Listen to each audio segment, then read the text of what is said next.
Hello friends, this is Sakshi and you are on my YouTube channel Enjoy Learning with Sakshi Pandey। आज की video में हम कर रहे हैं कक्षा 8वीं हिंदी का पाठ नंबर 12 सुदामा चरित के प्रश्न अभ्यास। पिछले वीडियो में हमने इसका NCERT एक्सप्लेनेशन देखा था और इस वीडियो में हम इसके सारे क्वेश्चन सॉल्व करेंगे। सबसे पहला पाठ है कविता से and the first question is Sudama की दीन दशा देखकर श्री कृष्ण की क्या मनोदशा हुई, अपने शब्दों में लिखिए। हमने पढ़ा था कि किस तरह सुदामा और श्री कृष्ण का मिलाप हुआ, किस तरह से वो दोनों मिले। तो जब सुदामा की दीन दशा देखी श्री कृष्ण जी ने तो किस तरह से उनकी हालत हुई, किस तरह की उनकी मनोदशा थी, ये सब हमें अपने शब्दों में लिखना है। तो हम लिख सकते हैं कि सुदामा की दीन दशा को देखकर श्री कृष्ण अत्यंत दुखी हुए। दुख के कारण श्री कृष्ण की आंखों से अश्रुधारा बहने लगी। उन्होंने सुदामा के पैरों को धोने के लिए पानी मंगवाया, परंतु उनकी आंखों से इतने आंसू निकले कि उनके आंसुओं से ही सुदामा के पैर धुल गए। अगला प्रश्न देखते हैं। पानी पड़ात को हाथ छूयो नहीं, नैनन के जल सो पग धोए। पंक्ति में वर्णित भाव का वर्णन अपने शब्दों में कीजिए। तो हम लिख सकते हैं कि प्रस्तुत दोहे में यह कहा गया है कि जब सुदामा दीनहीन अवस्था में कृष्ण के पास पहुँचे तो कृष्ण उन्हें देखकर व्यथित हो उठे। श्री कृष्ण ने सुदामा के आगमन पर उनके पैरों को धोने के लिए पड़ात में पानी मंगवाया, परंतु सुदामा की दुर्दशा देखकर श्री कृष्ण को इतना कष्ट हुआ, वे इतने व्याकुल हुए कि वे स्वयं रो पड़े और उनके आंसुओं से ही सुदामा के पैर धुल गए। अगला प्रश्न देखते हैं। चोरी की बाढ़ में हूँ जो प्रवीणे, उपयुक्त पंक्ति कौन किससे कह रहा है।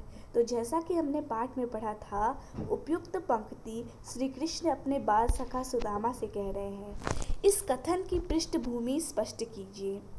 अपनी पत्नी द्वारा दिए गए चावल संकोचवश सुदामा श्री कृष्ण को भेंट स्वरूप नहीं दे पा रहे थे, परंतु श्री कृष्ण सुदामा पर दोषारोपण करते हुए कहते हैं कि यह चोरी है और कहते हैं कि चोरी में तो तुम पहले से ही निपुण हो।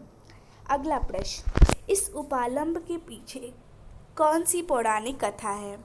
एक बार बचपन में उनके साथ घटना हुई थी, उसी उपालंब के पीछे ये घटना है। बचपन में जब कृष्ण और सुदामा साथ साथ संदीपन ऋषि के आश्रम में अपनी अपनी शिक्षा ग्रहण कर रहे थे, तभी एक बार जब श्री कृष्ण और सुदामा जंगल में लकड़ियाँ एकत्र करने जा रहे थे, तब गुरु माता ने उन्हें रास्ते में खाने के लिए चने दिए थे। सुदामा श्री कृष्ण को बिना बताए चोरी से चने खा लेते हैं। श्री कृष्ण उसी को चोरी का उपलम्ब सुदामा को देते हैं। अगला प्रश्न देखते हैं। द्वारका से खाली हाथ लौटते समय सुदामा मार्ग में क्या क्या सोचते जा रहे थे, वह कृष्ण के व्यवहार से क्यों खिंच रहे थे। सुदामा के मन की दुविधा को अपने शब्दों में प्रकट कीजिए। यानी हमने चैप्टर में जिस तरह से देखा था कि किस तरह से वो वापस द्वारका से खाली हाथ लौटे, कृष्ण ने उन्हें उस वक्त कुछ नहीं दिया, ना ही अनाज ना ही कुछ और, क्योंकि वो उसे सबके सामने शर्मिंदा नहीं करना चाहते थे। पर हमें सुदामा के मन की दुविधा को प्रकट करना है अपने शब्दों में। द्वारका से खाली हाथ लौटते समय सुदामा का मन बहुत दुखी था। वे कृष्ण के द्वारा अपने प्रति किए गए व्यवहार के बारे में सोच रहे थे कि जब वे कृष्ण के पास पहुँचे तो कृष्ण ने आनंद पूर्वक उनका आतिथ्य सत्कार किया था। क्या वह सब दिखावटी था। वे कृष्ण के व्यवहार से खिंच रहे थे क्योंकि उन्हें आशा थी कि श्री कृष्ण उनकी दरिद्रता दूर करने के लिए धन दौलत देकर विदा करेंगे, परंतु श्री कृष्ण ने उन्हें खाली हाथ भेज दिया। अगला प्रश्न। अपने गांव लौटकर जब सुदामा अपनी झोपड़ी नहीं खोज पाए तब उनके मन में क्या क्या विचार आए। द्वारका से लौटकर जब सुदामा अपने गांव वापस आए तो अपनी झोपड़ी के स्थान पर बड़े बड़े भव्य महलों को देखकर सबसे पहले तो उनका मन भ्रमित हो गया कि मैं घूम फिर कर वापस द्वारका ही तो नहीं चला आया। फिर भी उन्होंने पूरा गांव छानते हुए सबसे पूछा, लेकिन उन्हें अपनी झोपड़ी नहीं मिली। अगला प्रश्न। निर्धनता के बाद मिलने वाली संपन्नता का चित्रण कविता की अंतिम पंक्तियों में वर्णित है, उसे अपने शब्दों में लिखिए। हमने कविता में देखा कि किस तरह सुदामा जो थे पहले निर्धन थे, दरिद्र थे, पर उसके बाद जो उन्हें संपन्नता मिली उसका चित्रण आखिरी पंक्तियों में था, तो उसी को हमें अपने शब्दों में लिखना है। श्री कृष्ण की कृपा से निर्धन सुदामा की दरिद्रता दूर हो गई। जहाँ सुदामा की टूटी फूटी सी झोपड़ी रहा करती थी, वहाँ अब सोने का महल खड़ा है। कहाँ पहले पैरों में पहनने के लिए चप्पल तक नहीं होती थी, वहाँ अब घूमने के लिए हाथी घोड़े हैं। पहले सोने के लिए केवल यह कठोर भूमि थी और अब शानदार नरम मुलायम बिस्तरों का इंतज़ाम है। कहाँ पहले खाने के लिए चावल भी नहीं मिलते थे और आज प्रभु की कृपा से खाने को मनचाही चीज़ उपलब्ध है, परंतु वे अच्छे नहीं लगते। अगला सेक्शन है कविता से आगे। द्रुपद और द्रोणाचार्य भी सहपाठी थे। अगर आपने महाभारत देखी होगी तो उसमें आपने द्रुपद और द्रोणाचार्य की मित्रता के बारे में भी पढ़ा होगा। इनकी मित्रता और शत्रुता की कथा महाभारत से खोजकर सुदामा की कथानक से तुलना कीजिए।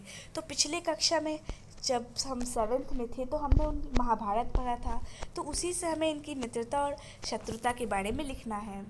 हम जानते हैं कि सुदामा निर्धन थे तथा श्री कृष्ण राजा थे। उसी प्रकार महाराज द्रुपद तथा गुरु द्रोणाचार्य भी आश्रम में एक ही साथ पढ़ा करते थे और साथ ही साथ वे दोनों परम मित्र भी थे। सुदामा के द्वारका जाने पर श्री कृष्ण ने उनका आदर सत्कार किया था, परंतु गुरु द्रोणाचार्य ने के अपने मित्र राजा द्रुपद के पास जाने पर राजा द्रुपद ने उनका अपमान किया और महाभारत के युद्ध में एक दूसरे के विपरीत युद्ध करके दुश्मनी का परिचय दिया। तो ये था उनकी मित्रता और शत्रुता का वर्णन। अगला प्रश्न देखते हैं। उच्च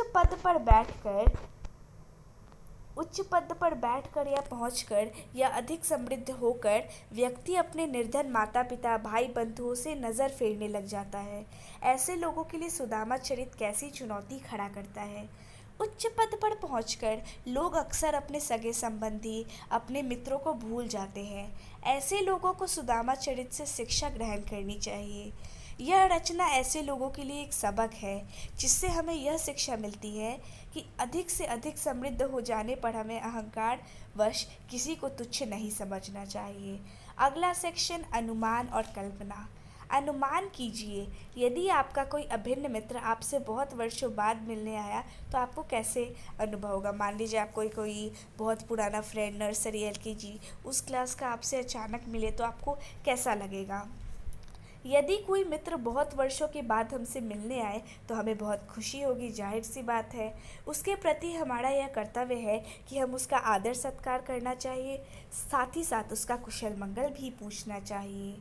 अगला प्रश्न। कही रहीम संपत्ति सगे बनत बहुरीत विपत्ति कसौटी जे कसे तेई साचे मीत। इस दोहे में रहीम ने सच्चे मित्र की पहचान बताई है। इस दोहे से सुदामा चरित्र की सम्मानता किस प्रकार दिखाई देती है, लिखिए। तो सबसे पहले मैं आपको इस दोहे का मतलब समझाना चाहूँगी। तो इस दोहे से रहीम ये कहना चाहते हैं कि जब आपके पास संपत्ति होती है, आप समृद्ध होते हैं, आपके पास धन दौलत होता है, तब आपके बहुत सारे मित्र होते हैं। रति का मतलब बहुत सारे मित्र होते हैं, पर जैसे ही आप पे कोई संकट आता है, आप किसी कसौटी से गुजरते हैं, उस वक्त जो मित्र आपका साथ देता है वही आपका सच्चा मित्र होता है। तो हम उत्तर देखते हैं। प्रस्तुत दोहे में रहीम दास जी ने सच्चे मित्र की पहचान बताते हुए कहा है कि जो हमारे विपत्ति की घड़ी में हमारा साथ दे वही हमारा सच्चा मित्र है। सुदामा चरित्र को पढ़ते हुए हम यह कह सकते हैं कि श्री कृष्ण ने भी सच्ची मित्रता का परिचय देते हुए विपत्ति के समय अपने मित्र सुदामा की आर्थिक सहायता की। अतः हम यह कह सकते हैं कि रहीम द्वारा दिए गए सच्चे मित्र की परिभाषा तथा श्री कृष्ण के अपने मित्र की सहायता करने में काफ़ी समानता है। अब हम देखते हैं भाषा की बात। तो भाषा की बात में हमें एक अलंकार के बारे में पढ़ना है जो कि है अतिशयोक्ति अलंकार। जब हम किसी बात को बढ़ा चढ़ा के बोलते हैं तो वो अतिशयोक्ति अलंकार के अंतर्गत आता है। तो कविता में से हमें ऐसे ही अतिशयोक्ति अलंकार को ढूंढ के लिखना है। तो हम लिख सकते हैं, क्या वह टूटी सी छानी होती कहाँ कंचन के अबधाम सुहावत। यानी कैसे हमें कविता में वर्णन किया गया था कि पहले सुदामा जी की टूटी सी वहाँ पे झोपड़ी थी और अब वहाँ पे सोने का महल है। तो ऐसी चीज़ पॉसिबल तो नहीं हो गई है। ऐसी छोटी सी बात को इन्होंने बढ़ा चढ़ा के बोला है, अर्थात यहाँ पे अतिशयोक्ति अलंकार का प्रयोग हुआ है। तो यहाँ पे हमारा चैप्टर खत्म हो जाता है। Wish you like the video. Thanks for watching the video.